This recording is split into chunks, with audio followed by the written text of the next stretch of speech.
അഭിപ്രായ സ്വാതന്ത്ര്യം നിലമ്പൂർ ആയിഷ എന്ന കലാകാരിക്കും അതോടൊപ്പം തന്നെ നമുക്ക് എല്ലാവർക്കുമുണ്ട്. അവിടുത്തെ ഓരോ വോട്ടർമാരും അവരുടെ അഭിപ്രായത്തിനനുസരിച്ച് വോട്ടുകൾ രേഖപ്പെടുത്തട്ടെ. ഒരാളുടെ അഭിപ്രായം പറഞ്ഞു, അത് നമ്മൾക്ക് വിരുദ്ധമാണ് എന്ന് കരുതി ഇത്തരത്തിലുള്ള ചളിവാരി ഏറുകൾ ഒരിക്കലും നല്ലതല്ല.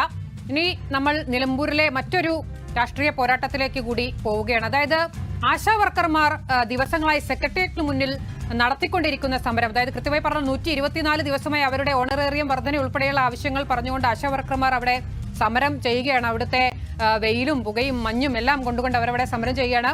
ആശാ വർക്കർമാരും ഇന്ന് നിലമ്പൂരിൽ എത്തിയിട്ടുണ്ട്.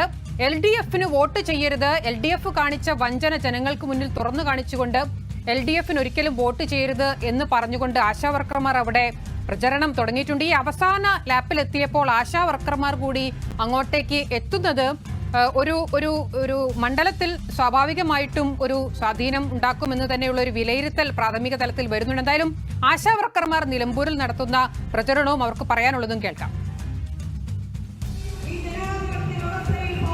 124 ദിവസമായി തിരുവനന്തപുരത്ത് തുടരുന്ന തങ്ങളുടെ സമരത്തെ സർക്കാർ അപമാനിക്കുകയും അവഹേളിക്കുകയുമാണെന്ന് ചൂണ്ടിക്കാട്ടിയാണ് സംസ്ഥാനത്തിന്റെ വിവിധ ഭാഗങ്ങളിൽ നിന്നുള്ള ആശാവർക്കർമാർ നിലമ്പൂരിൽ എത്തിയിരിക്കുന്നത്.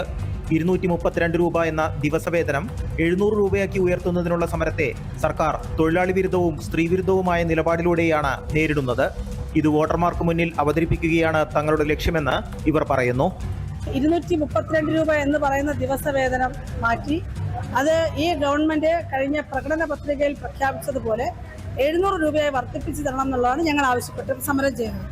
പക്ഷേ ഈ സമരത്തെ അവഹേളിക്കുകയും അപമാനിക്കുകയും അശ്ലീലം പറയുകയും തൊഴിലാളി വിരുദ്ധവും ജനവിരുദ്ധവുമായിട്ടുള്ള നിലപാടുകൾ എന്തെല്ലാം പ്രയോഗിക്കാമോ അതെല്ലാം പ്രയോഗിച്ചുകൊണ്ട് സർക്കാർ മുന്നോട്ട് പോവുകയാണ്. ആശാ വർക്കർമാരുടെ സമരത്തോടുള്ള സർക്കാരിന്റെ ജനാധിപത്യ നിലപാടിനെതിരെ വിധിയെഴുതുക എന്ന ആഹ്വാനവുമായാണ് ഇവർ നിലമ്പൂരിലെ വോട്ടർമാർക്ക് മുന്നിൽ എത്തുന്നത്.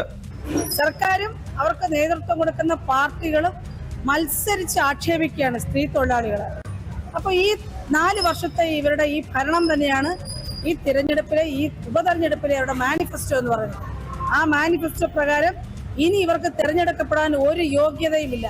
അതുകൊണ്ട് നിലമ്പൂരിലെ വോട്ടർമാർ, ഇവിടുത്തെ ജനങ്ങൾ തീരുമാനിക്കണം, ഇതൊരു ജനവിരുദ്ധ സർക്കാരാണ്, തൊഴിലാളി വിരുദ്ധ സർക്കാരാണ്, സ്ത്രീ വിരുദ്ധ സർക്കാരാണ്. അതുകൊണ്ട് ഇവർ വോട്ടില്ലാതെ തീരുമാനിക്കണം. മണ്ഡലത്തിലെ 300ഓളം ആശാ വർക്കർമാർ ഗ്രൂപ്പുകളായി തിരിഞ്ഞാണ് പഞ്ചായത്തുകൾ തോറും ഈ മാസം 17 വരെ പ്രചാരണം നടത്തുക. Kerala ASHA health workers association സംസ്ഥാന വൈസ് പ്രസിഡന്റ് എസ് മിനി അടക്കമുള്ളവരുടെ നേതൃത്വത്തിലാണ് പ്രചാരണ പരിപാടികൾ ആസൂത്രണം ചെയ്തിരിക്കുന്നത്. ടൗണുകൾ കേന്ദ്രീകരിച്ച് ചെറിയ കൺവെൻഷനുകളും നടത്തി വരുന്നുണ്ട്. സംസ്ഥാന സർക്കാരിന്റെ ജനാധിപത്യ വിരുദ്ധ നിലപാടുകൾക്കെതിരെ ആശാ വർക്കർമാർ നിലമ്പൂരിൽ പ്രചാരണത്തിനിറങ്ങിയിരിക്കുകയാണ്. ഈ വരുന്ന 17-ന് പരസ്യ പ്രചാരണം അവസാനിക്കുന്നതുവരെ ആശാ വർക്കർമാർ നിലമ്പൂരിലുണ്ടാകും. നിലമ്പൂരിൽ നിന്നും PR ഹരികുമാർ, ദൂരദർശൻ ന്യൂസ്.